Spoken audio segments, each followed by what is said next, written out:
वळूया पुढल्या बातमीकडे. शरद पवारांवर भाजपनं ढोंगीपणाचा आरोप केलाय.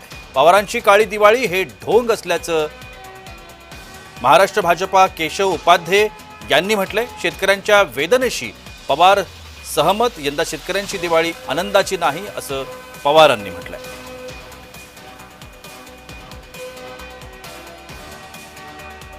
एकीकडे शरद पवार हे यंदा शेतकऱ्यांची दिवाळी आनंदाची नाही असं म्हणतायत, तर त्याच वेळेला पवारांवरती भाजपा आरोप करतंय.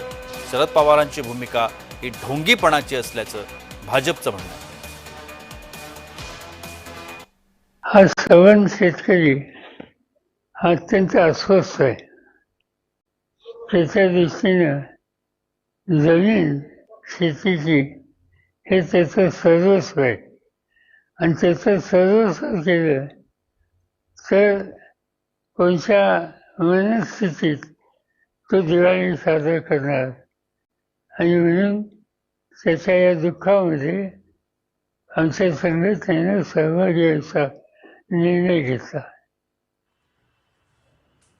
महाराष्ट्रातील शेतकऱ्यांनी दिवाळी साजरीच करू नये असा कट हेतू हा शरद पवार गटाच्या राष्ट्रवादीचा दिसतोय. काय तर म्हणे त्याच काळी दिवाळी साजरी करणार. किती ढोंगीपणा असावा हा. खरं म्हणजे ज्यांच्या कृषी मंत्री पदाच्या कार्यकाळात शरद पवार कृषी मंत्री असताना या महाराष्ट्रात सर्वाधिक शेतकऱ्यांच्या आत्महत्या झाल्या, तेव्हा काळी दिवाळी साजरी करू वाटली नाही. शेतकऱ्यांच्या हिताचा असणारा हमीभावाचा प्रश्न सोडवणारा स्वामीनाथन आयोग शरद पवार मंत्री असताना दाबून ठेवण्यात आला. त्यावेळी काळी दिवाळी साजरी करायची वाटली नाही.